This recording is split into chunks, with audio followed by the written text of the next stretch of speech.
to Relax Your Grid. I'm your host, Matt Brown. In this episode, I speak with musician, songwriter, composer, and producer Jayme Stone about 3 of his albums, as well as his new online business course for independent artists. Jayme has always been one of my favorite people to talk to about music and the music industry. Plus, he's an incredible improviser and such a fun person to play with in a jam session. If you'd like to support this program, consider becoming a Relax Your Grid superfan on my Patreon page. For just $2 a month, you'll get an exclusive bonus video with every episode, detailed show notes, plus I'll mail you the new and improved Relax Your Grid sticker to proudly display on your car, laptop, or Dobro case. Just go to patreon.com/mattbrownsdream to sign up. And if you're trying to learn to play the fiddle, banjo, or guitar, you might enjoy one of my higher tiers, where I have banjo lessons, fiddle lessons, and guitar lessons available. Jayme Stone, welcome to Relax Your Grid. Good to be here, although I was already here. That's true. Well, I appreciate you remaining in place while the recording is taking place. Perfect. How are you? I noticed that everyone during a pandemic is starting by just checking in on their friends, and you're one of my friends. How are you folks doing? We are good. It's summer, and the kids have been in camp for half days, which means I have half days of quiet, which I love. And I've been kind of ebbing and flowing between feeling quite overwhelmed by the sudden coming backness of all things being in the world and really enjoying being out and seeing people and making music, and then having tinges of remembering how grounding the last year was in so many ways, and what it was like to not have my phone ring and to have days without any incoming emails and other such pleasures. And that's just helping me calibrate a little bit to be like, oh, is this good? This is good, but is it too much? Should I be doing less? Basically remembering that I have choices. Unlike pre-pandemic times where I felt like I was just like responding to whatever happened. And now I feel like I'm trying to be a little bit more careful about not doing too much and living a so-called balanced life, but that's a fast-moving target. Yeah, for sure. What creative ventures did you get up to during the pandemic, during these quieter times without all the emails, that might not have come about if touring and you know, the record schedule and all that had just maintained? What creative aspects of yourself flourished in the pandemic? Yeah, I should say I feel incredibly fortunate and very, very much privileged to have had a really rejuvenating year in a lot of ways. And I know that's so not the case for many people. I didn't lose anyone close to me. I had a very mild case of COVID early on. And I had steady work producing through the whole time. So I didn't have that huge financial stress that most of my friends and so many people had. So yeah, I recognize how very, very, very fortunate we were.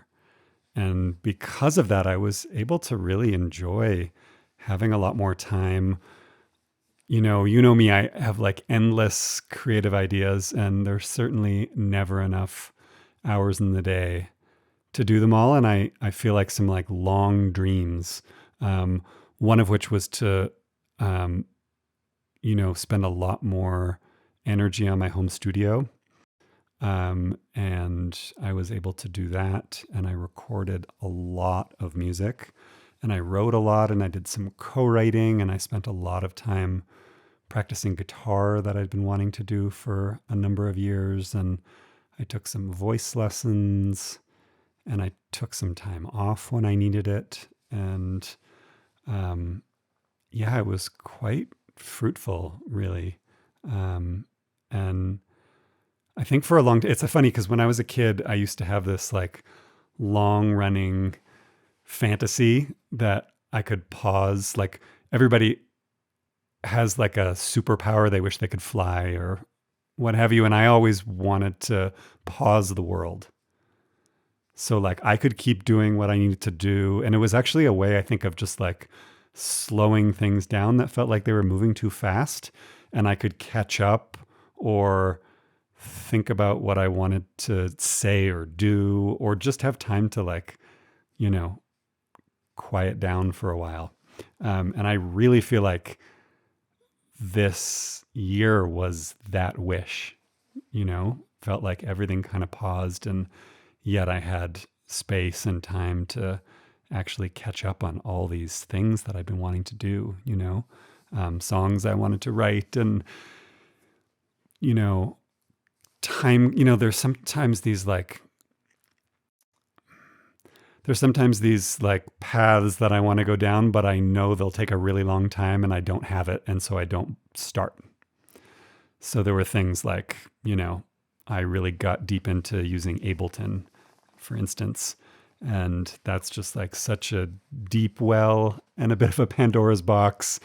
And I knew in the like 3 days that I had between tours in any other given year, it was just too big a project to start. So that was really quite nice. Yeah. Well, I think Ableton, it might be a Pandora's box, but it's also a pandemic's box in this case. Yes. Did you employ Ableton in the making of Awake, your most recent album?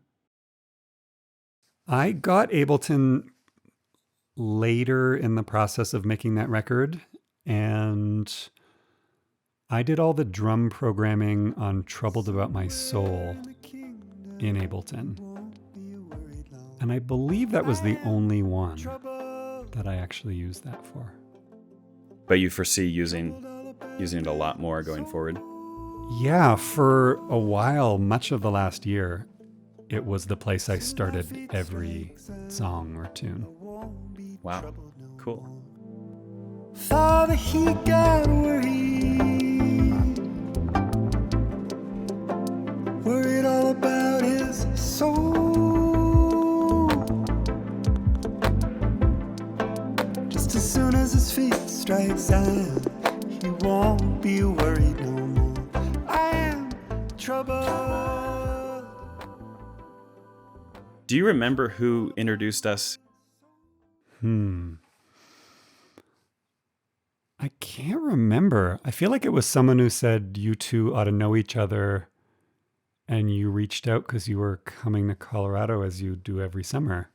Right. And I remember coming to your house and meeting you and jamming with you and being blown away by your energy and your improvisatory brilliance. Even if you're just playing an old time tune, you're one of my favorite improvisers. And that was a long time ago. And I want to ask you about the first album of yours that really hit me, and I think it was the one that I became aware of after having met you. And it was the record you made. It's a collaboration called Africa to Appalachia, and it was released 13 years ago. Can you tell us a little bit about how you even came to make that record? Because you had to leave this continent to make it, and you were collaborating with musicians who I haven't encountered in our banjo world on this side of the ocean. Yeah, well, before I started playing banjo, I used to listen to a lot of music from other places in the world. And among them were records by Ali Farka Touré and Toumani Diabaté and Boubacar Traoré. And it felt like, even though there was many things that I loved, every time something really bowled me over, it was always from Mali. And, you know, a lot of people consider it to be kind of the golden panhandle of West Africa. And there was just something about that music that really resonated with me. And so I made note of that and I started exploring more. And then when I started playing banjo, I remember learning an Ali Farka Touré piece pretty early on, like in the first few months of playing. And I heard everybody talk about how the banjo came from West Africa. I remember going to a workshop with Mike Seeger, and early teachers of mine like Tony Trischka and Bill Evans played minstrel style banjo and would really make reference to this. And I feel like around that time, people, it was still a little inside baseball, but people were becoming aware, at least in the more inner circles of banjo nerds, that the banjo came from there. And it was really puzzling because I had listened to all this West African music that nobody actually played African music. And that just seemed odd. I didn't really understand. Like, everybody played sort of the first white adaptations of West African or early African American styles. And so I started thinking about that, and I started learning more African music on the banjo. And then a little while later, a friend of mine called me and said, I'm bringing over this musician named Mansa Sissoko from Mali to come play a couple festivals in Ontario. And we're just having these sort of salons. I want him to meet and play with all these different musicians, and folks will just jam, and I think you'd be a good fit. And even though there was a lot of people in that room, we ended up sitting like 3 feet from each other and like kept eye contact for like 3 hours. And people came and went, and somehow there was like something going on. And the music felt really natural on the banjo. And then as soon as we stopped, I was asking questions, and I played him this Ali Farka Touré piece, and he kind of flipped out. And then every chance, so I ended up staying for a few days, and he invited me to play a few shows, just kind of impromptu. And I started making little field recordings right then and there. And then I would go back and transcribe them and try to figure out how they would land on the banjo. And then I knew there was something there, both with Mansa in particular, and this felt like the gateway to reconnect the banjo to West African music. And then a little while later, I applied for a fellowship, a grant from the Ontario Arts Council, where I'm from, to go and do like kind of an epic trip, make field recordings, study with people, and basically do like the research to come back and make a record. And so I spent 3 months in Mali in 2007. That's amazing. Where was the album actually tracked? Was that recorded in Ontario? Yeah, we recorded it in Toronto. Interestingly, by the time I got to Mali, Mansa had married a woman from Quebec and moved to Canada. And at first I was really disappointed because I actually didn't get to see him there. And then it was a total blessing because when I got back, he was a train ride away, and we spent a year kind of going back and forth to each other's homes and planning repertoire. And I was able to, send for a few people that I had met in Mali to overdub from afar, and then work with musicians, both from the Toronto music scene and people I was starting to connect with, like Casey Dreesen and Grant Gordy in the States. And so it was like a coming together of all these different corners of the world. Oh my goodness. Well, one feature of my podcast guests, several of you have an album where like the very first note of the very first track just like transports me. And that's true of track 1 of Africa to Appalachia. And just that those opening moments, I feel like the world has stopped for me. And I'm just in this like beautiful, peaceful, wonderful place.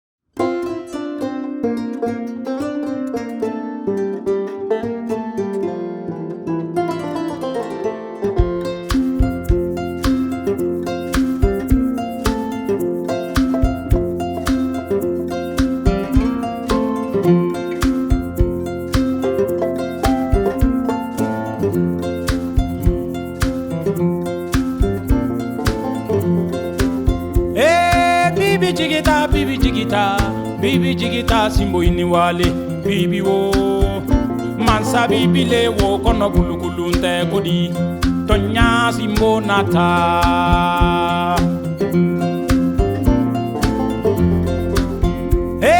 bibi jigita ye bibi le kono bibi wo mansa bibi le wo kono bulukulunte kodi tonya simbo nata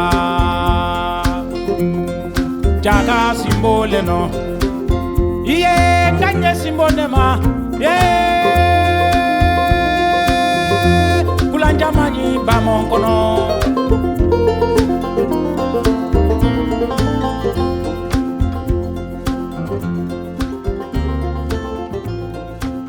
ye kanye simbo ne ma marama fene simbo ne kuye.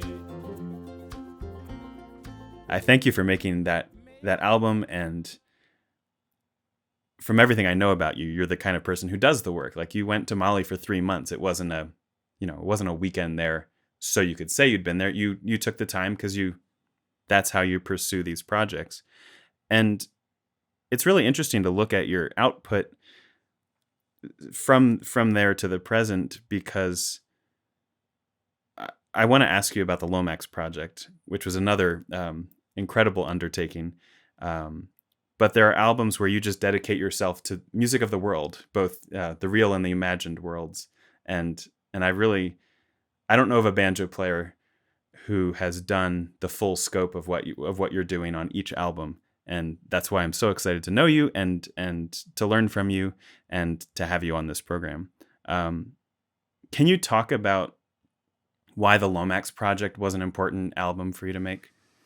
Yeah. I had long been aware of Alan and John Lomax's field recordings and loved, very much like you, reveling in the history of these old songs and finding, the arcane corners of tradition and trying to, find lesser known material and bring it back into circulation. And so I sort of loved that whole process. And every album in a way is an opportunity for me to delve into a whole kind of sonic or cultural world. And it sort of gives me a reason to go that deep and to make those connections with other musicians and, more than I can do just from my armchair. And so I read Alan Lomax's biography, the one that John Swed wrote, called Alan Lomax, the Man Who Recorded the World. And the stories just lit me up. I mean, every time I read about any one song or place or source for the field recordings, I felt like, I want to learn that and I want to hear that, and what could we do with that? And so I had thought about what it would be like to gather together musicians who I loved, who each had one foot in the folk world, but also who had a singular thing going on, or maybe they also were steeped in another kind of music. And because I've always felt like an outsider, in a way, having people that are a little bit outside helps. Just, everybody's a little off kilter, and then I feel comfortable or something. And so I wondered what it would be like to gather all these musicians and focus just on these old field recordings, unearth songs, and then see what new ways we could play them and reimagine them. And that was the concept. And really, it was not about performance or recording at first. We just had these, I called them collaboratories. And the gigs were really the way that we paid for them. So every time we did a show for the first couple of years, we would spend 3 to 7 days just hanging out, playing each other field recordings, trying to turn each other on to different songs and sounds, and then experimenting with different ways we could work with it and have way more material than you could ever have actually in the final show. So it was really process oriented. That was the dream. And then we would do a show so that we could, pay for everybody to be there or play a festival. And then after a while, it felt like, oh, wow, we should probably document this. And that's when the record came. And it wasn't until the record came out that I kind of put together a more steady touring version of it and went out on the road.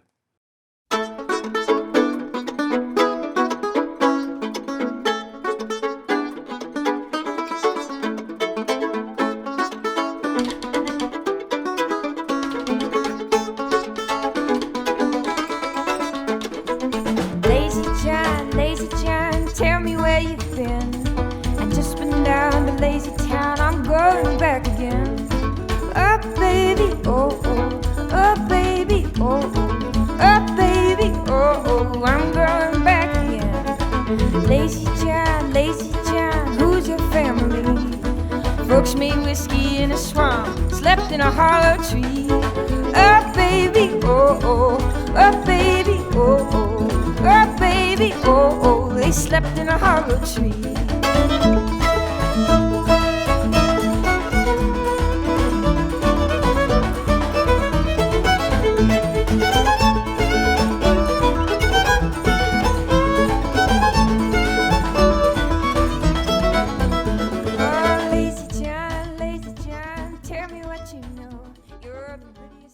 So you had a chance to workshop or collaborate this music into existence long before the studio session. It didn't start in the studio. No, not at all. Every one of the constellations of people, and even ones that never actually played together on the record, did these little collaboratories or did a series of shows. Like, I remember there was even a tour that was with Bruce Malsky, Julian Lage, and Margaret Glaspie. And it was really about the people. Like, a lot of it, the instrumentation made no sense. Sometimes it was like 3 guitars and banjo. But it was just about wanting to make music with those particular people. Well, it's a remarkable project, and I'm excited to learn that backstory, because as a traditional old-time musician, as one of the things I do, I've struggled for a number of years with this concept of how best to not represent, but how best to be an old-time musician, given that so much of my favorite music in that genre has already been recorded. That's what those field recordings are. And maybe the recording technology doesn't produce a product that's easy to listen to our ears, but does an old-time musician really need to sit down and play their best reinterpretation or exact replica of something that Lomax captured or any of these other field recordings? And so I like ideas like yours of not even trying to make a facsimile. Like, it's not about making a high definition version of some original from the past. It's about making new music, but honoring the past and honoring these musicians who were captured a long time ago.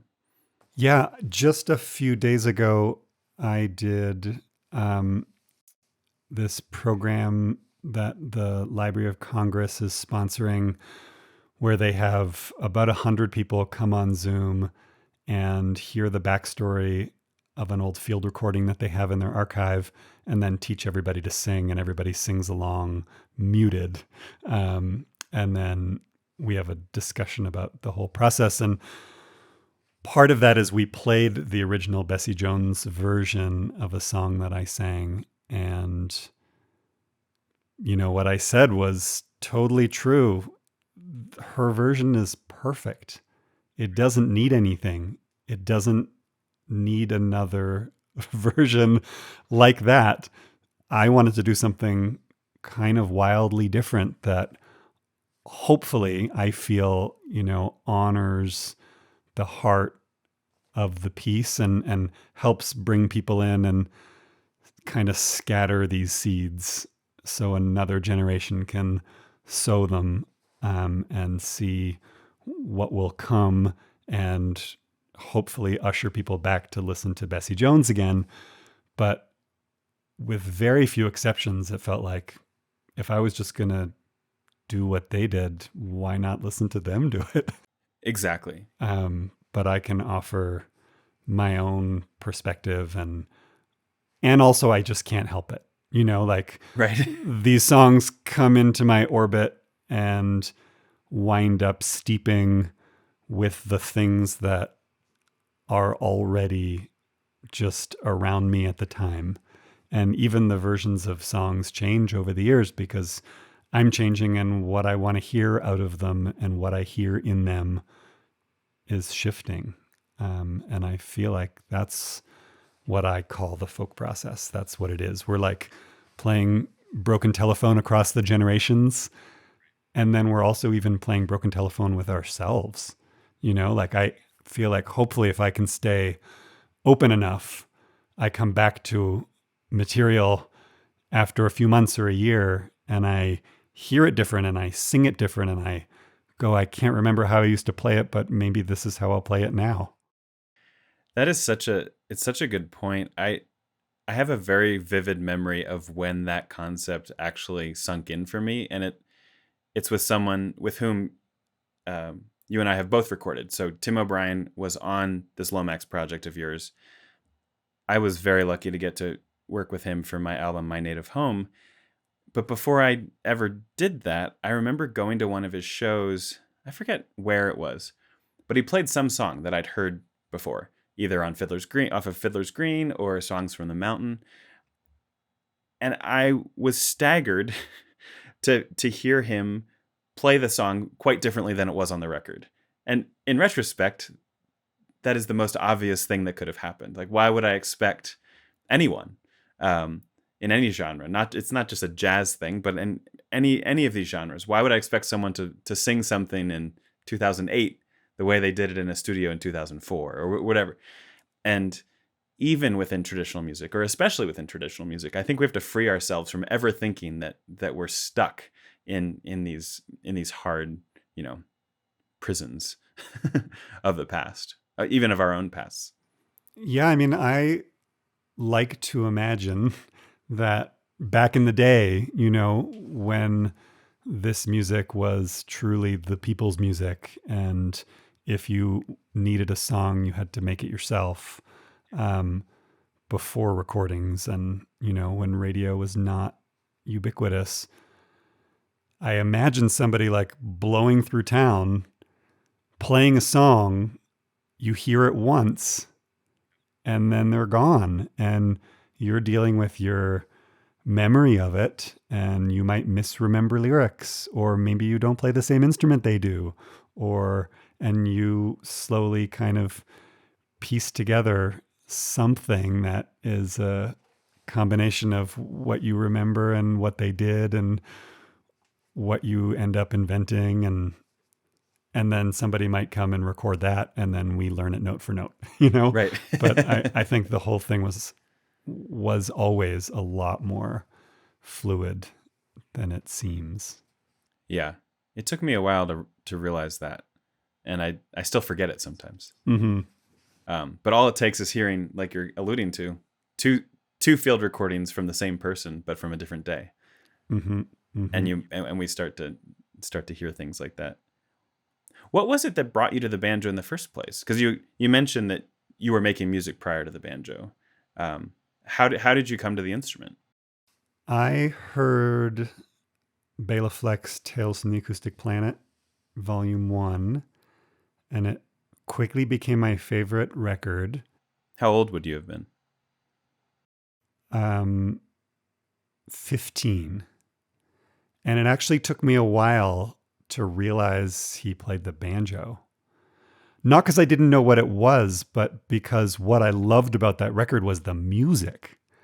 Like the composition and just the whole vibe and the like collaborative nature and the interesting worlds that combined, like having Paul McCandless from Oregon and Sam Bush on the same track. And there was a kind of organicity about it that I really loved. And then, of course, after a little while, I was like, and the banjo is really cool. And then I was listening at the same time, really, to old time and bluegrass music. And then slowly I put two and two together that like, oh, wow, these are all possibilities on that same instrument. And then I saw Bela play at the Paramount Theater in Vancouver right when I turned 16. And it totally bowled me over and turned my life upside down. And that was that.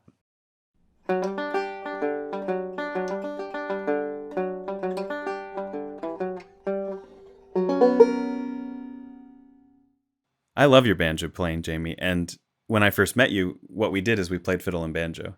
And I'll do that any chance I can. But I find it very interesting that your latest album really doesn't have much banjo on it. And there's a very good reason for it, a very sad reason for it. You spent a number of years making this album, Awake, and it unfortunately came out right as the pandemic was occurring. And so you haven't had a chance to properly tour the record. But can you tell us what led to you making the album and why the music isn't the beautiful banjo music that we know and love from your prior releases, but why it's so different? Yeah, for a long time, I felt like I had a record of my own songs with lyrics in me. And I strangely felt like it was like I could see it off in the distance, and I was very slowly moving towards it. And I just knew that at some point I needed to do that. And then I heard a record by the band Bon Iver called 22 a Million. That's probably my favorite record of all time. And it really blew me away. Like, I don't know if anything had blown me away since hearing that Bela Fleck record. It sort of just like dissolved everything I ever thought I knew about music and possibilities of sound and like emotional depth that you could feel from music. And I basically like listened to it every day for a year. And that really started to kind of set things in motion as like, okay, there's this whole other world I want to explore. And I knew that it was going to be a radical shift and that I didn't want to do it with the like pressures of an album cycle and, knowing I had a CD release tour booked a year out that I needed to make it in time for, etc. So I just decided to give myself as long as I needed and also earmark a couple of months just to start writing and finding new sounds and not performing. And so I spent a long time planning to have this summer off. And then literally the day I was supposed to start writing, my brother died very suddenly and tragically. And of course, in addition to the loss and the grieving and everything, I was actually also grieving like that time. And yet it was also serendipitous because first of all, I didn't have to cancel anything, which was a miracle, so I was able to just, cry in bed, which is mostly what I did for a few months. And then I started writing and writing and writing and writing, and then very quickly realized that I had a sense that I wanted to make this kind of departure of a record, but I didn't know what it was going to be about. And then it was suddenly really clear. I started writing songs both about, my brother and my experience of losing him, but also, writing the story of who I was becoming as somebody that had gone through that experience and was reflecting on my own life in a different way. And ended up spending 3 years making that record. And one of the things I decided early on was that I wouldn't play banjo, and I wrote mostly on instruments that I didn't know how to play. And of course, writing lyrics and singing lead pretty much for the first time was all just like a giant creative learning curve.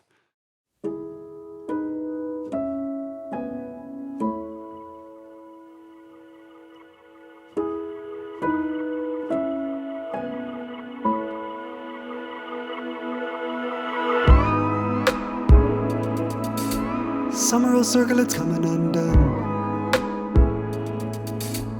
August and after you won't feel the sun. I see me from up on the heights. You tell me everything's gonna be right. We wind it in circles, the questions entwine. What you would give me, I'd give it in kind.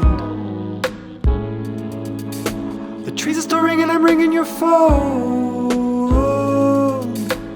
All of these boys have to go it alone. You're lost, I'm lost, we're all the same. You say, I say, we say his name. A light, a light, a life is made. He's here, he's gone, don't let it fade. The salt dissolves, your eyes are clear. My hands, your hands, a single sphere. Awake, awake, the light has come. Unache, unache, the past is numb. We scatter your ashes and out at the break, and gather up all that you left in your wake. It's hard to just live in the air and the sea. With nowhere to land, you got nowhere to be. It's like you ain't left. Well, I'm so sorry for your loss, and I remember when you played me some of those tracks from the very room where you're beaming to me from. And it really hit me hard. The first, like, just the intensity, I mean. I didn't get to meet Michael, but the intensity with which the music hit me when you hit play, I'll never forget that. And I think maybe you gave yourself a great gift by dedicating the content of this album to processing your grief and remembering him. And serendipity is not the right word, but the fact that you got to use this time in this way, and to have this memento and this talisman for him and for yourself is I think a beautiful thing in a very, very sad way. Yeah, absolutely. Yeah, I feel, it's amazing to have a record, I guess, pun intended, of that process. I think so many people, and, maybe when we think about the more than 500,000 people just in the US alone that passed away from COVID in the last year, so many people have such invisible grief. Right. And so it was one of those times where actually I really appreciated having an art practice and having a medium that I can use to, process everything that happened and then come away with something both that I can share and return to. And, it's like a chronicle of those experiences. And even by the time it came out, I could use it as like a yardstick to see where I was at. Like there were songs that I had cycled through a lot of those feelings, things that were like angsty or things that were like really sad. It was like by the time the record was actually finished, I was like, oh yeah, I'm not there anymore. Like I'm so glad I have those songs. And, there's actually been a few songs that I haven't even sung since the record came out because I don't need them currently anymore, Right, but you needed them then. For sure. Yeah. Well, I hope if anyone who's listening to this has lost someone and is looking for a way of processing that a little bit, that this record will prove to be a balm, because it's a beautiful work of art, and I think it's, in addition to being helpful to yourself, as I can hear it was, I think it's a gift to others as well, who, and invariably we all deal with loss and grief, and art is one of the ways to best soothe our souls.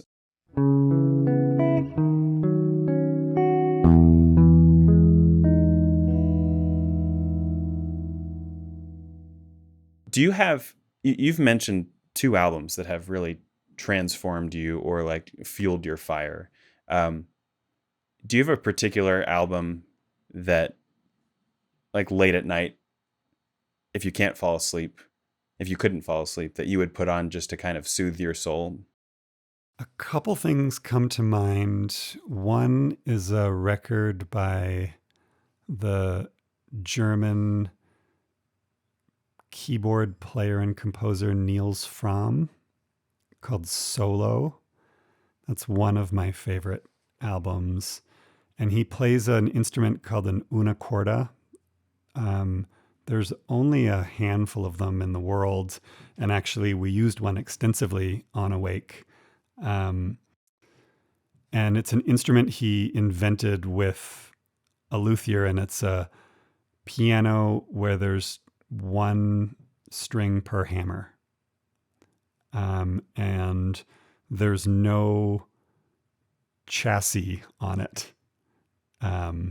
It's all the mechanics are open. It's like an, inside out piano. And so you hear a lot of the mechanical noise, and it's much quieter, and it's incredibly intimate. And then there are these layers of cotton and felt and linen that are placed between the hammer and the strings to dampen it in all these beautiful ways. And anyway, that record is incredible. That record is also so beautiful in the space between the notes. It's we used to use it actually to get the kids to fall asleep in the car. And my theory is there are some songs that are so slow that you can actually fall asleep between the notes of the melody, because that moment where you're like entranced and waiting for the next note, you can just like fall into a reverie. So that one definitely fits your criteria of,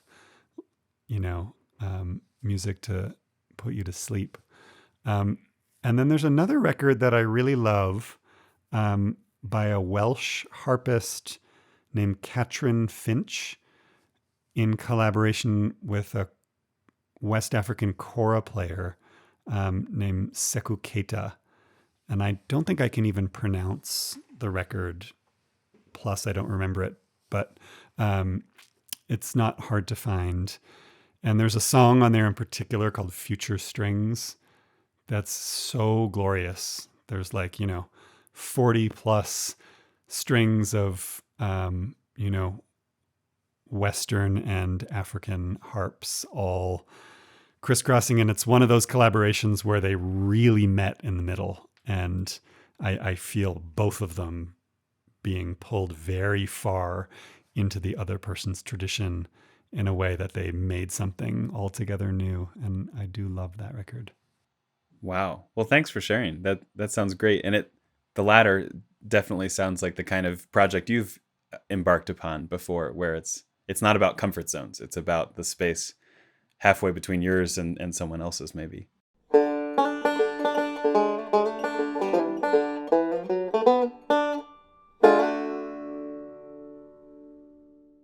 Early on in our conversation, you mentioned that you had a chance during the pandemic and quarantine to build out your studio.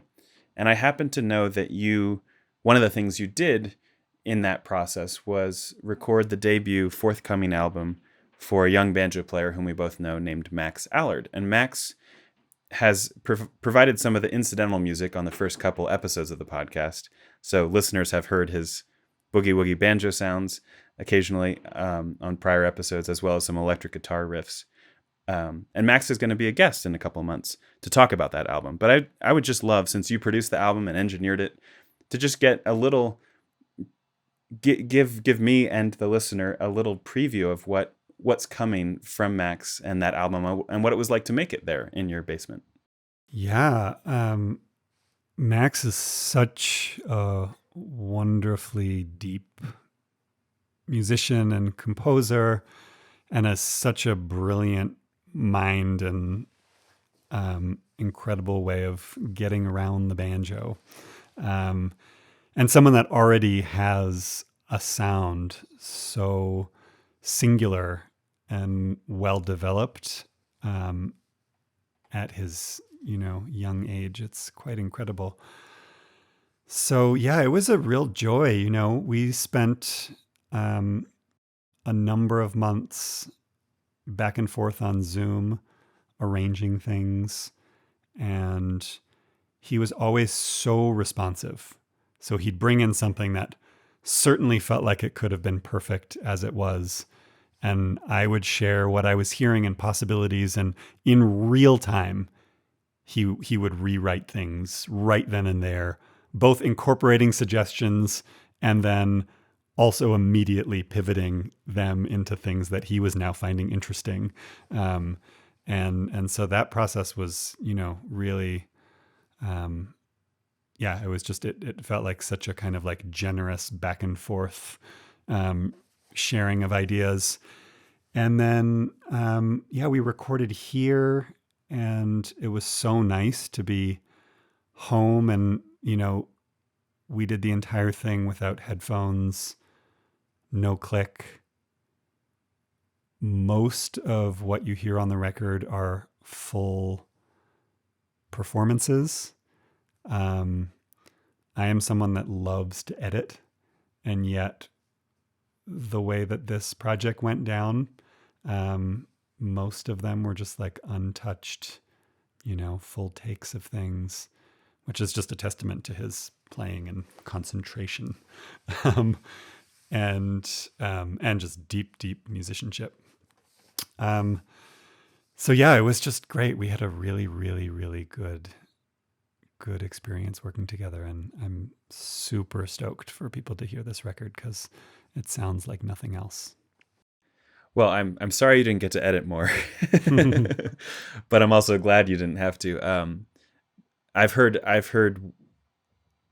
a version of the mixes from a while back, so I don't know that I've heard the most recent. But I'm so proud of Max. I met him years ago at the Old Town School, in a room where you and I once had a jam when you came to play a show at the Old Town School in Chicago, and you and I had a jam in the first floor of the new building on Lincoln Avenue, and then you played a show, I think, upstairs. Well, that's the same room where I met Max and his brother. I forgot which came first, meeting you or jamming with you in that room or meeting him in that room. But yeah, it's a brilliant record, and it's very exciting to hear what might come next. And you two play a duet on there, right? We do. It was spontaneous. He had this idea that we would play a duet, and I actually hadn't played banjo in months at that time. And I thought, well, why don't we just write something together? He had started something, but it wasn't finished. And I was like, let's just start from scratch. And so it was really fun. We wrote the whole thing together in an afternoon and recorded it the next day. I seem to recall that there were like some issues with his banjo. So did you both record on the same banjo, this duet? Or how Yeah, I think that day we were going to just gather around a pair of microphones and record together, but the fifth string had got dislodged in his banjo. And so we recorded separately, and he would record a section, then I would go in and overdub over it. So that was actually kind of fun to kind of pass it back and forth. And it was one of your banjos, I think, that you used for that track. We have nearly identical banjos. This makes sense. Well, I want to leave plenty of time to talk about this project that you're launching, because I remember chatting with you about it and helping you a little bit with it soon after I moved to Colorado. It's called Compose Your Career, and it comes out of this workshop that you gave in a number of environments where you taught anyone who'd come how to book themselves and how to be the business person when you're also the artist. And I would love for you to give not the elevator pitch, but the, maybe the medium-sized concert hall pitch of what Compose Your Career is and why it's going to be useful to folks. Because I certainly know it will be, and I'll be sending it around to everyone I can think of. Yeah, so Compose Your Career is an online course. And the idea behind it is it teaches people how to make a sustainable living as a musician. And it's essentially a business course for the kind of people that would never take a business course. And that was the design all along. Because I have so many friends that are incredible artists, and they struggle and continue to struggle figuring out how to do all of the back end, behind the scenes things that are required to make a living, to book tours, to actually do tours and manage them, and all of the correspondence and publicity and marketing and social media and branding and project development. And it's a fairly overwhelming task that most people have no guidance with and very few tools and no support for. And then everybody's kind of alone, banging their head against their laptop, trying to invent this whole thing from scratch. And I was one of those people. And I found that I happen to have a knack for a lot of those things. And I think because I've always played music that doesn't fit neatly anywhere, I had to kind of invent my own space. And I knew that nobody was going to call me to play bowed banjo on their record. Like if I was hearing some unusual way to play the instrument, I need to do it first and find spaces to do it in. And then if I wanted to make a living at it and play with the kind of people that I wanted to play with and eventually support a family, that I needed to be just as creative about how I make sure that I earn money for all of these flights of fancy and creative pursuits. So anyway, folks started asking me, mostly friends, if I could do some coaching or mentoring. And I started to do that about maybe 12 years ago. And then eventually started teaching this workshop to kind of pilot this idea of whether I could reach more people and was there really a need. And we did them in New York, Boston, Toronto, London, and Boulder, and everyone sold out. And then I realized that there was so much more to teach than just how to book yourself without an agent. And so I realized that, an online platform where people can learn anywhere in the world, and it didn't require me having to travel or one-on-one, one person at a time, share these skills. It felt like the right thing. So it's been in development, honestly, for almost a decade.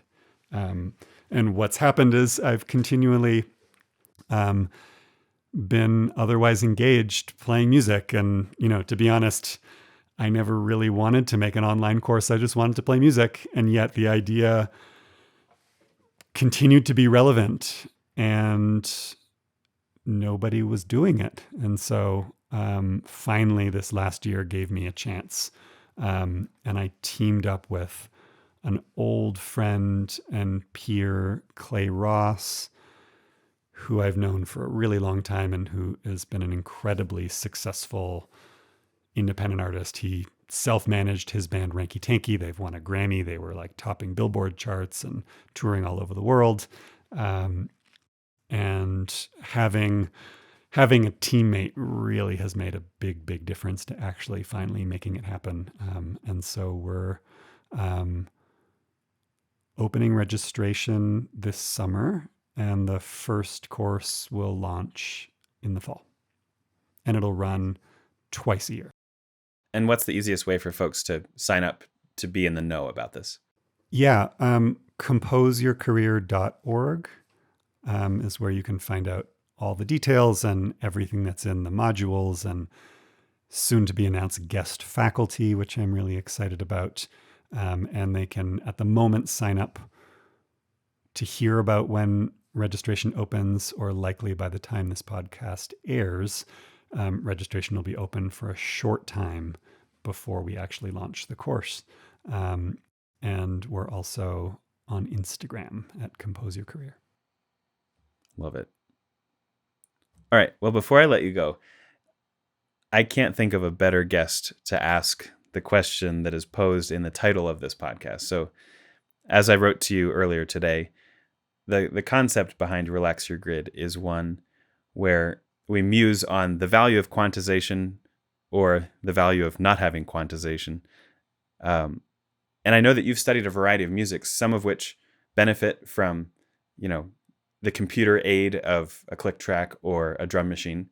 And then others where, whether it's microtonality or rhythmic pulling and pushing, it wouldn't make sense to try and fit it into the box. And I'm just going to leave it open-ended and listen to where you think there's value in computer-generated accuracy, and where it's better to just let it be and have these musics where you can't easily put things into boxes. Such a deep topic. Hard to even know where to begin, because there's like a vast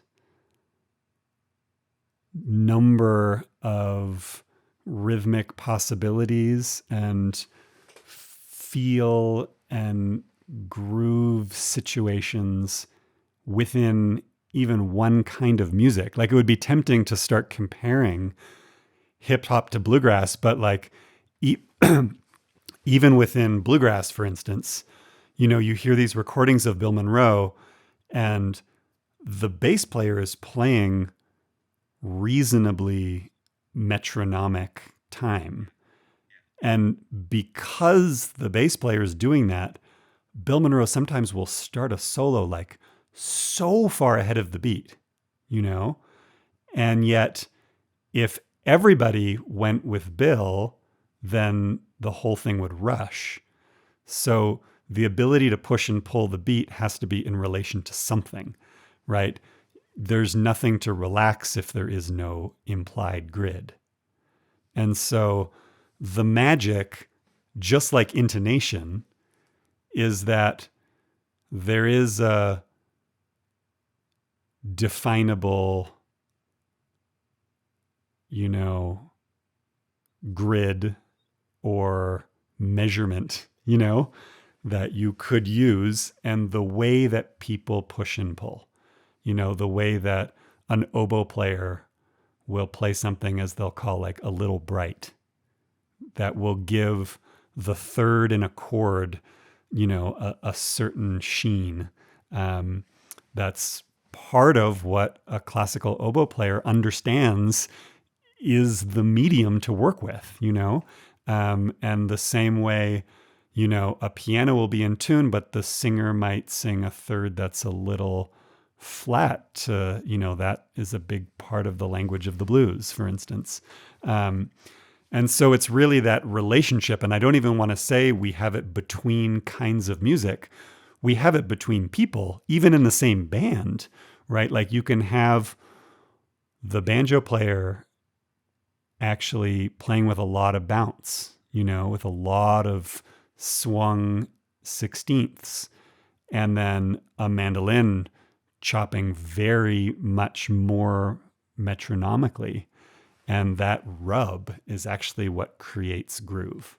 And so, one of the shining examples that I feel like many modern musicians look to is the D'Angelo record, Voodoo. My favorite track on there is called One Mo Gin. And it's just like the nastiest, like it feels like there's a mile between bar lines because there are so many different time feels being insinuated all at the same time. And it's like, if we were to get philosophical about it, it's like, it almost is like what humanity's like, right? Like we think of a neighborhood, and what makes a neighborhood, I think, great is its diversity, It's the fact that you have like people of different backgrounds and cultures and classes all hopefully coexisting, and it's dirty and it's clean and it's contemporary and there's old things. And it's like, that's what makes a neighborhood really dynamic, right? And I feel like the music is the same way. We want old things and new things and things that are a little pitchy and things that are like satisfyingly perfect, and time that's pushing and time that's pulling, and this sort of like elasticity. And yet sometimes nobody's playing, but everybody's implying a certain metronomic beat. And I will say, just in relation to technology and the grid, those things can all happen like with or without a click. Like I remember someone I studied with who was a solid influence for me. Dave Douglas is a great trumpet player and composer from New York. And I remember him doing these metronome exercises where he'd leave the metronome on and play completely out of time and then come back in again. Or have the metronome as low as it can go, so there's a lot of space between each click, and then you would play like free phrases at different tempos, but actually always be feeling this larger pulse. And so, it's like you gotta keep it between the ditches, but still there's like a lot of room to move. And that is what really interests me. Well, that's a beautiful thought. And let's leave it there. I want to live in a diverse neighborhood, and I want to keep it between the ditches. Jayme Stone, thanks so much for taking the time. It's always a pleasure to talk to you. I always learn something. Every time I talk to you, I walk away inspired. I'm like, I'm going to go do this and that because Jayme just like lit this fire in me. So thank you for being such a wonderful instigator and such a good friend. Likewise. Thank you, Matt.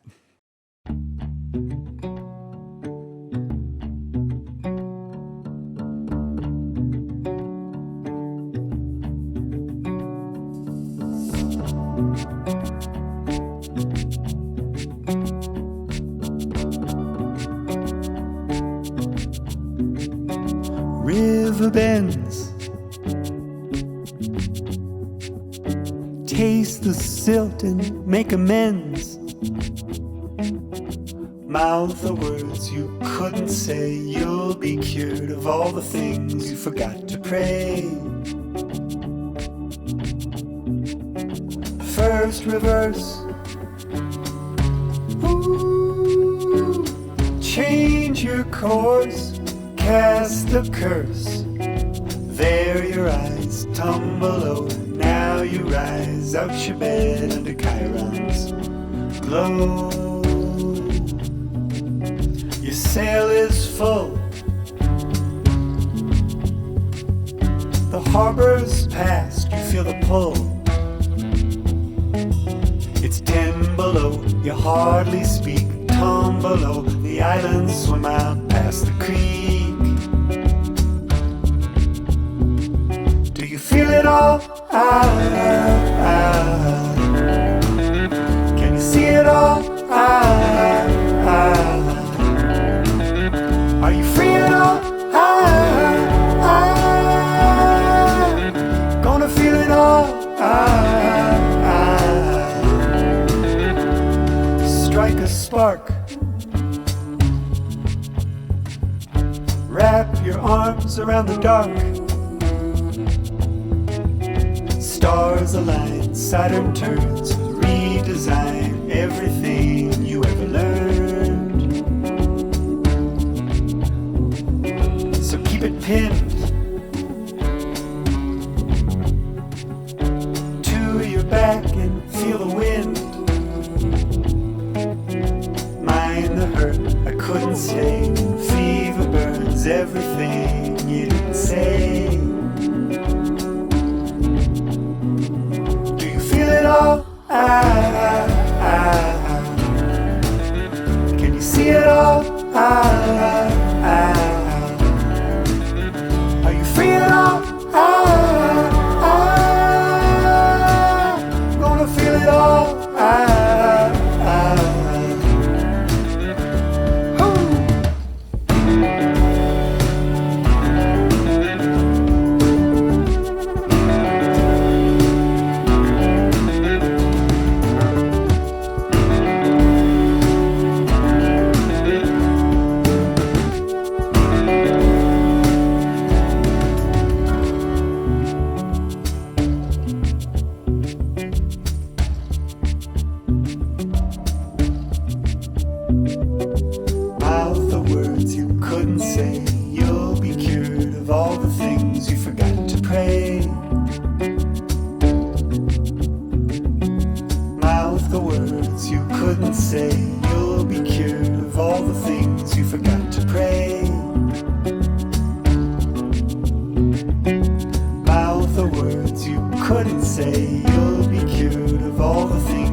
Relax Your Grid is produced, edited, and mixed by me, Matt Brown.